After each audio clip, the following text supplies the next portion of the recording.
Hi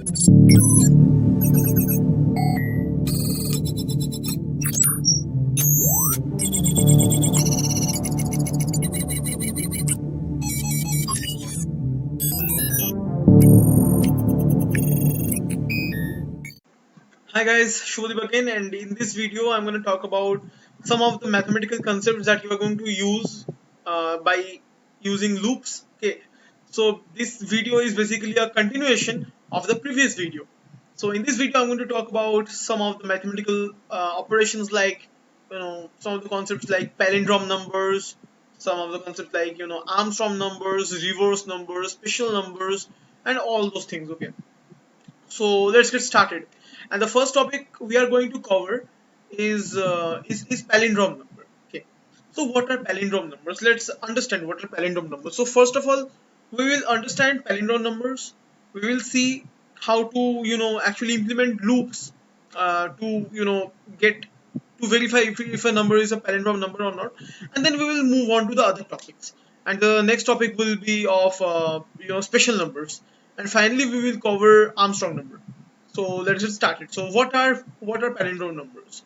So have you seen numbers which are same when it is reversed? Let's say 121, 121. If you reverse it, you also get 121. So these type of numbers are called palindrome numbers. Let's say 1331, and if you reverse it, you get 1331. So the original number is equal to the reversed version of the original number.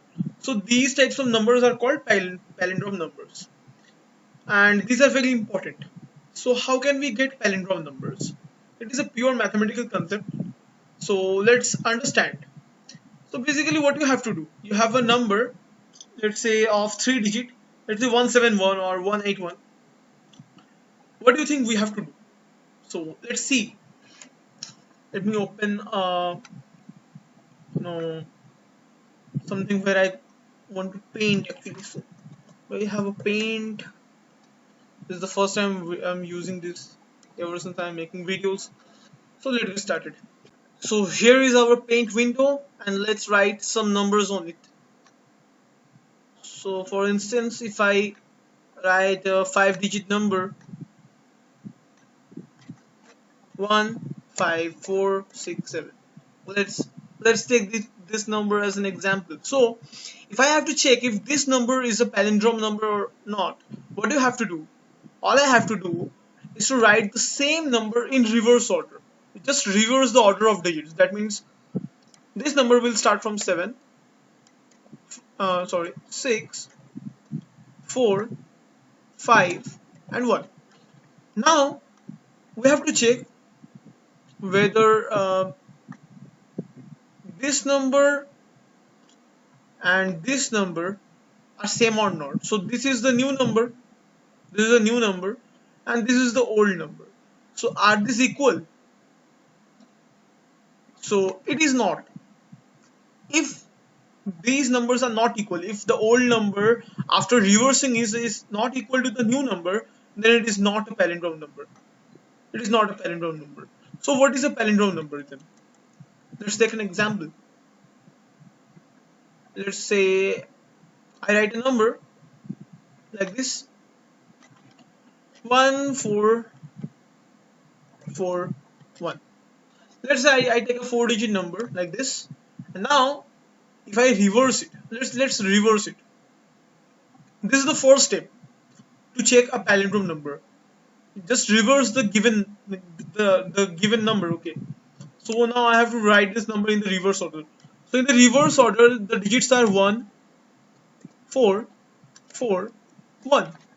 So now we have to check if these numbers are equal. So this is the old number and this is the new number. So are these equal? Yes, it is equal. It starts with 1441 and it also starts with 1441. Okay, so these numbers are equal, and that means this is a palindrome number.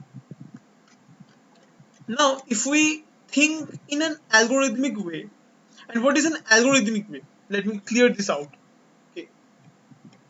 Yeah, okay. What is an algorithm? What do we understand by an algorithm? It's now it's the time where you have to understand what an algorithm is.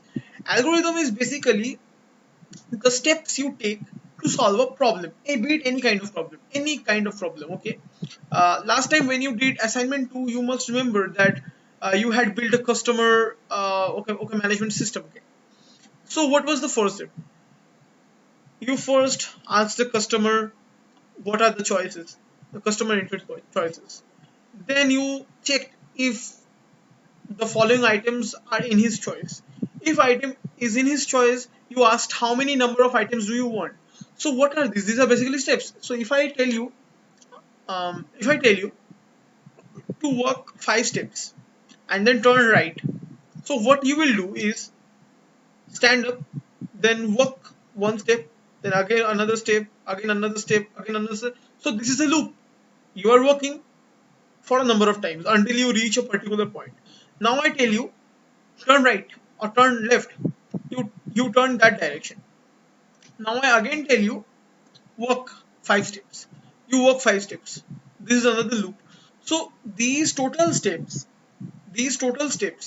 all the steps combined is called an algorithm. If you cook a food, there is an algorithm to it. You add spices, you stir it, you then serve it. So it's an algorithm. Okay, whatever you do has an algorithm. Everything has an algorithm. Everything can be broken down into pieces. Programs, your real life scenarios, everything can be broken down. And breaking things down makes things easy.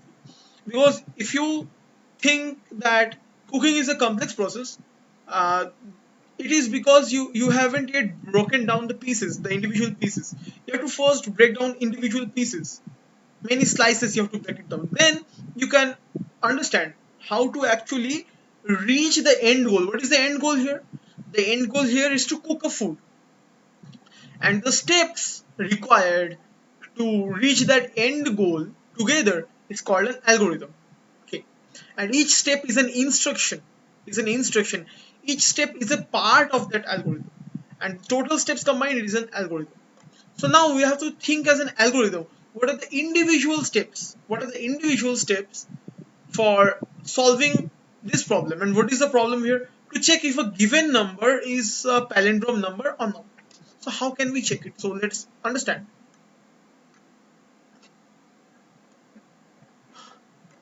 So let's bring back our old problem. What is the first thing that you have to do? You have to reverse it. Now how can you reverse it? You have to take each number and put it in the first place. Again, once the number is completed, take another number, put it in the second place. Once this step is completed, take another number, then put it in the third place. Once this completed, take another number and put this here in the last step. So now can you continue? Well, you can't, because there are no more numbers remaining, right? No more numbers remaining. So you have to stop here. So what do you think the concept here is? It is the concept of loops. Because all you are doing is taking the last number from the original number and putting it to the first positions. You're taking the last thing, then putting it the first. You're taking the third last thing, you're putting in the second one. You're taking the second last thing, you're putting it in the third one, and you're taking the first number, putting it the last one. And that's how you form the new number. You basically reverse things. Okay, so this is the concept of loops, because you're performing same actions again and again and again. So you take this, you put this, you again take this, you again put this, you have to take again and put this. So these are the steps required. You have to first reverse it, and this is the way you reverse it. Now this is how we think, but what is the math behind it? So all we have to do is divide it by 10. Just divide it by 10. Divided by 10. Okay, I'm sorry.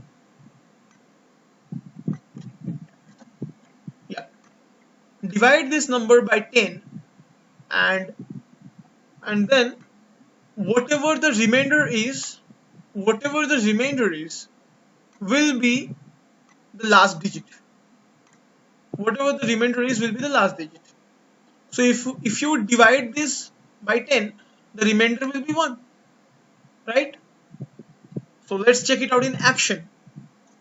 Now there is an operator in the Python language called Modulus, which gives us the remainder after dividing the number from the given number. So let's start. Let's start the Python interpreter.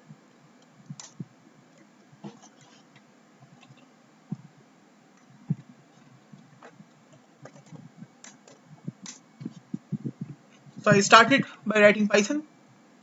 It starts. Now what we have to do is, what's the number? Let's take a variable 1441. This is a number. This was our number. Now if I divide number by 10, and this is modulus operator, and that means it will give us the remainder. As you can see, it gives us the last number of the digit. And what we are doing here, we are dividing number by 10, and we are taking the remainder. Using the modulus operator. Modulus operator gives us the remainder after dividing number by 10, and the remainder is 1, and that means the last number is the remainder. So that's how we get the last number.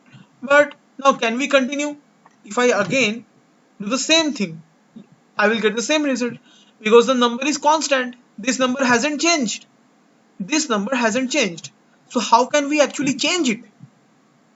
How can we ignore this one and move to this one? Because the task of this digit has completed. Now how can we move to this digit?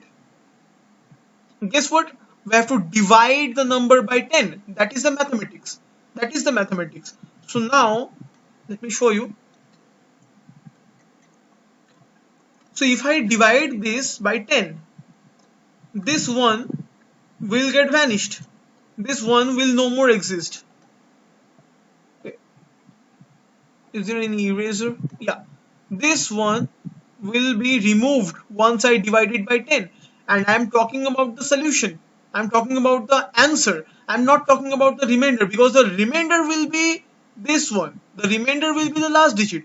But the original solution, after dividing this number by 10, will give us the number without this digit. And if I divide it again by 10, we will get 14. And if I again divide it by 10, we will get 1. Now if I again divide it by 10, we get 0. We get nothing. We get 0. And that's when we know we have to stop. Because if you divide 0 by 10, what will we get? You will get 0. So there's no advantage of keeping dividing it. Okay. So once you get 0 after dividing it multiple times, stop it. So let's see this in action. Number divided, and this divide means give us the only integer part. If I do this thing, let's say it gives us 144.1, but we want only 3 digits because the task of this has ended. So we don't want this one, we just want this one. So how can we get it? So this is the integer part. We only need integers. So we can do either one of them. That is, we can call the integer function and tell number divided by 10, give us only the integer part, and the integer function gives us the integer part. But there is another simpler way of doing this. So we can just write number float divide. This thing is called float divide because it gives us the integer part only. So as you can see, we get 144. That means this digit has been omitted. This digit has been removed from the number. But has it been removed permanently? No, because we haven't actually made the changes. We only did the calculation, because if we simply print number, we still get 1441. So that means it has not been removed. So how can we remove it? we can assign number to number only. That means we can do this number equals to, that means this number means the new value of number is equal to the old value of number float divide by 10. Now if I print number, what I will get is 144. That means this digit has been entirely removed. Now we cannot get this back. Now we cannot get this back. Now if I again number, I am not making real changes, okay?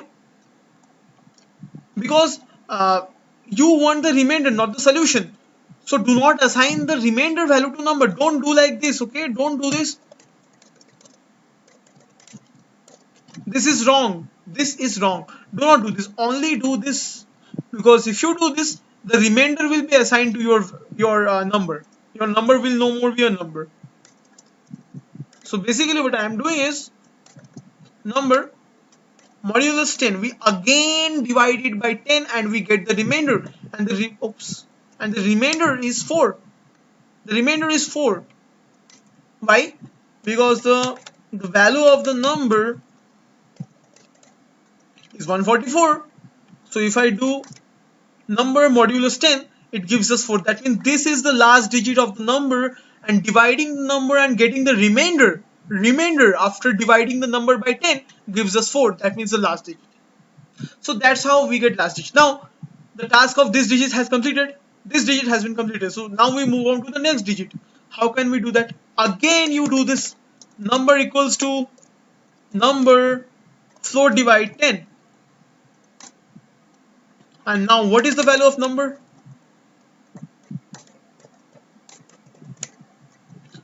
As you can see, this 4 also has been removed. Now all we have is 14. Only 14. That means 2 digits are removed and 2 to go. Now if I again number mod 10, if I do this, yes, I get 4. That means I get this digit, last digit of the number I get. Okay. Now again divided, again float divided, number equals to number float divide 10. Now again there is better way of doing this. As you can see, we are repeating numbers 2 times. We're basically repeating number 2 times. Just do this. And there is only one thing this side. So you can simply do this. Number float divide equals to 10. This only means number equals to number float divide 10. And this is the short form of writing this one. Okay. So writing number float divide equal to 10 is the same as writing this one. It is the same thing. Okay. It is just shortened and it makes more sense. So now if I do it, what is the value of number, you guess? If you're guessing 1, you're absolutely right. The final number is 1. Now if I get the remainder after dividing number with 10, what do you think I'll get? Let's check it out. Number mod 10, and it will give me 1, because this is the only digit remaining. The only digit remaining. That's why it gives us 1. Now if I again I divide it by 10, what do you think I get? What do you think I get? And I will get a big 0, because I have divided it by 10. That means I have removed it. So if I have removed all the digits, all the 4 digits, what do you have left? I have 0. So now if I again divide it, what do we get? I get 0. What is the value of 0? You know, the number is 0. Now if I keep again divided by 10 and then divide it, get the remainder, it is 0. Again if I print the number, it is 0. So basically once it becomes 0, you have to stop. So what is the condition here? The condition is once the original number becomes 0, stop here. So what do you think we are going to use? We are going to use for loops, because for loops uses a condition to execute things. So the condition here is keep dividing the number and keep the remainder in somewhere else and make the reverse number. And once the original number becomes 0, operation finished. So now let's see how we can formulate. Reverse numbers. And only after this I can show you how to check if the number is a palindrome number. It is as easy, as just using one loop. It is really easy. So let's see.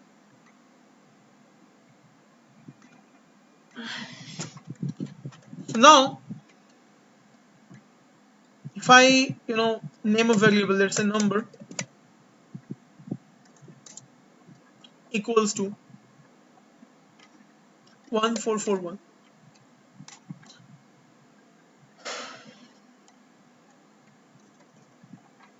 Now I again have a number reverse 0. Okay, we have another variable called reverse. So we are going to use this variable to store the reverse number. That means we have to reverse this and put it here. Now we are going to use a while loop for that. So while, you guess it, number not equals to 0. Until the original number becomes 0, what we will do is create a last digit. Let the variable names be last digit. Last digit will be number mod 10, because number mod 10 will give the last digit of the current number, of the current value of the number. Once we get the last digit, what we will do is number. Okay, just before that, we have the last digit. Okay, we have the last digit, but we have to store it somewhere. And where we should store it? We should store it here. And how can we do that? And the formula is reverse equals to, this is the formula, guys,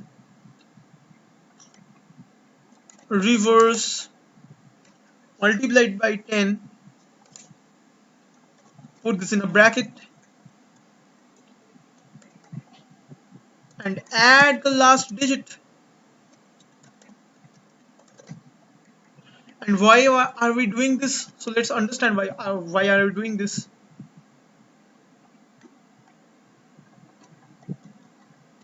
So if I say the number is 1441, right? Let's understand, guys. What is the value of reverse? 0. Okay, let me make it a bit. Okay. Let me make it a bit smaller. Let's make it 28. You guys can see this, right? And the value of number, okay, right here, number is 1441, right? So now what we are going to do is reverse equals to reverse multiplied by 10. Okay, just remove this because I am using for illustrating purpose, plus last digit.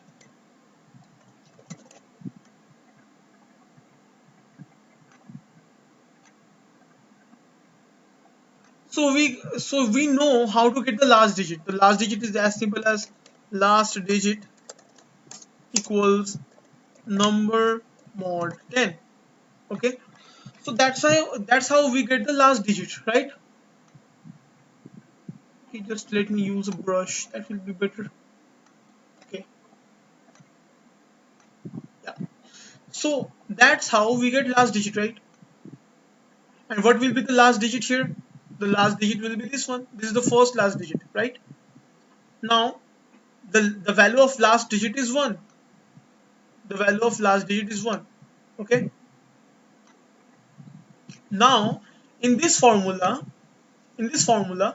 reverse, that means the new reverse. Okay, new reverse.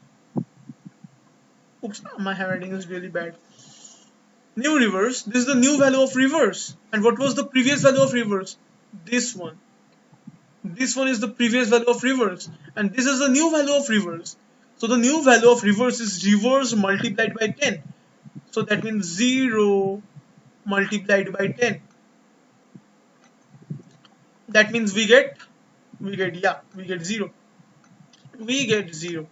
Yep, you're right. We get 0, right? Plus the last digit. What was the last digit, guys? The last digit was 1. The last digit was 1.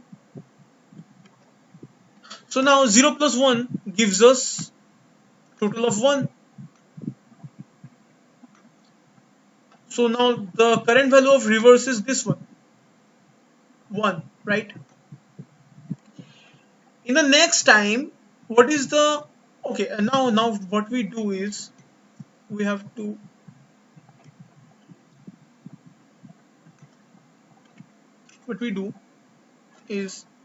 number so divide 10. So this thing will okay. Let's get there. This number so divide 10 will remove this one. Okay, we'll remove this one. So now we have 144. Now we have 144. Now again, it is a loop, right? And the number is not yet 0. It is 144, right? So now we go again. Last digit equals to number mod 10. What is the last digit? Now the last digit is 4, right? What is the value of reverse? The value of reverse is 1. The value of reverse is 1 because last time this was the real value.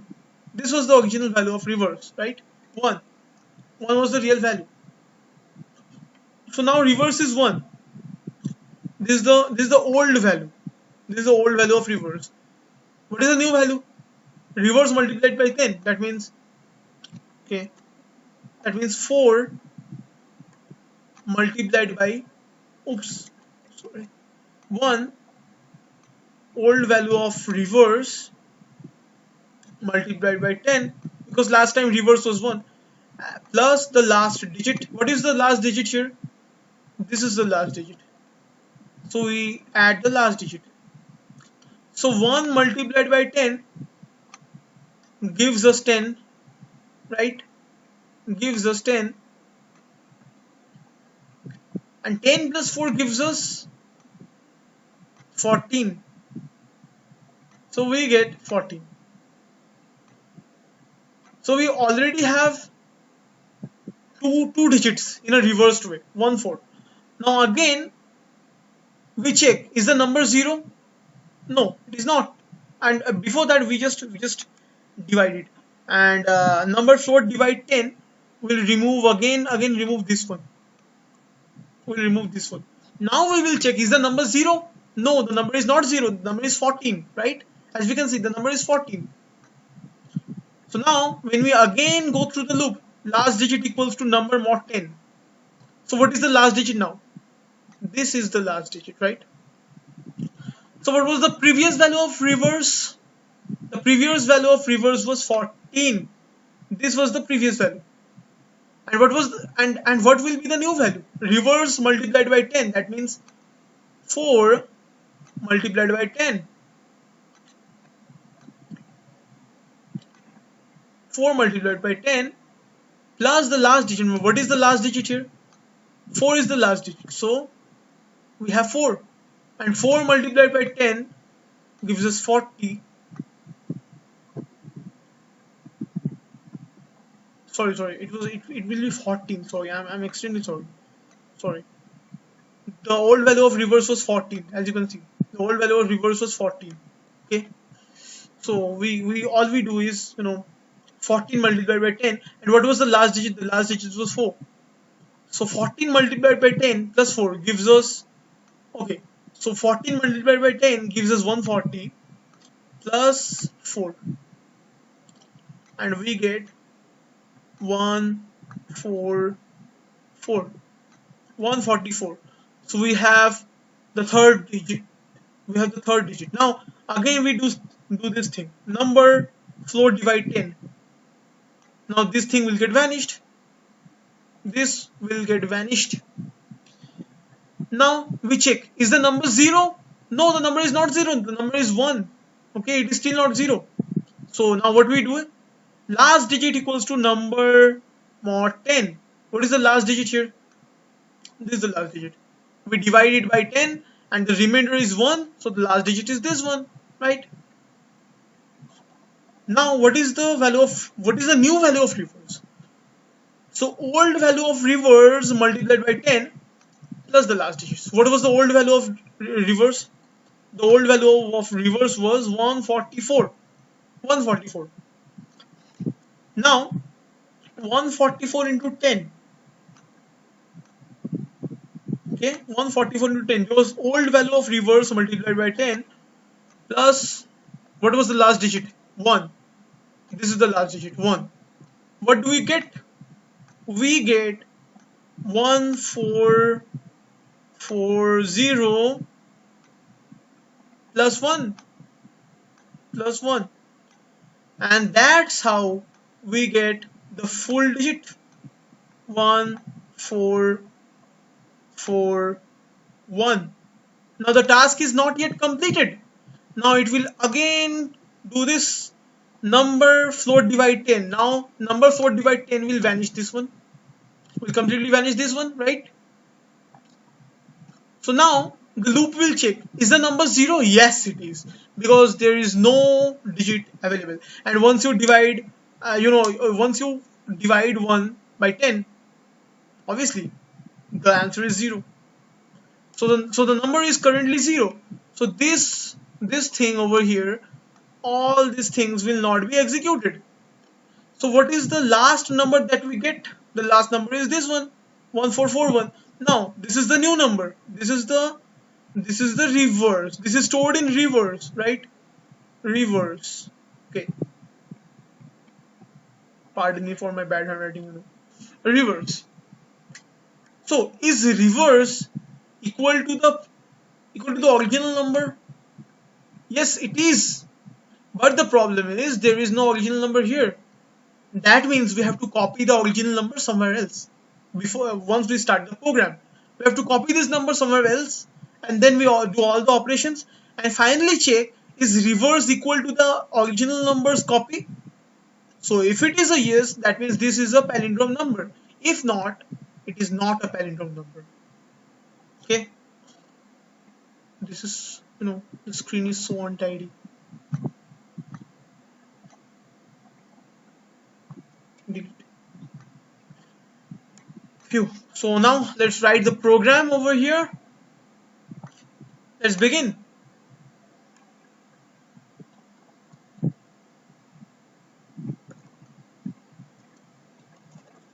Okay.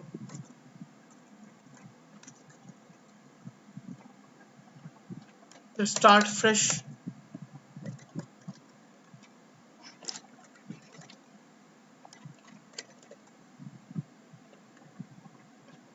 So now we write a program. Although I'm writing this in a live interpreter, but you guys please write in any text editor, be it Sublime Text, be it VS Code editor, whatever. So now what is the number? The number is 1441. Okay. Number copy. Number copy is equals to number. I copied the number, right?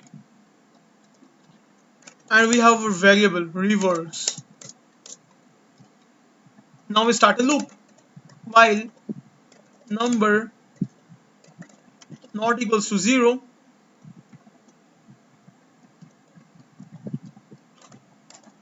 last digit equals to number mod 10. Reverse, the same formula I'm using, right? Reverse multiplied by 10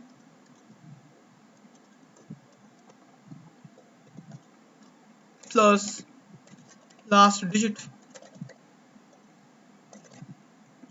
Finally, number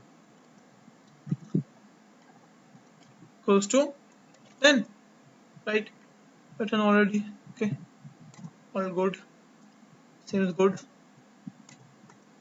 Okay, now if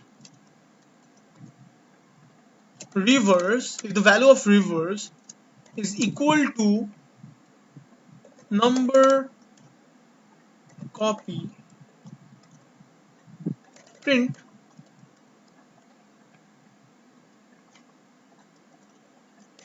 the given number is a palindrome number.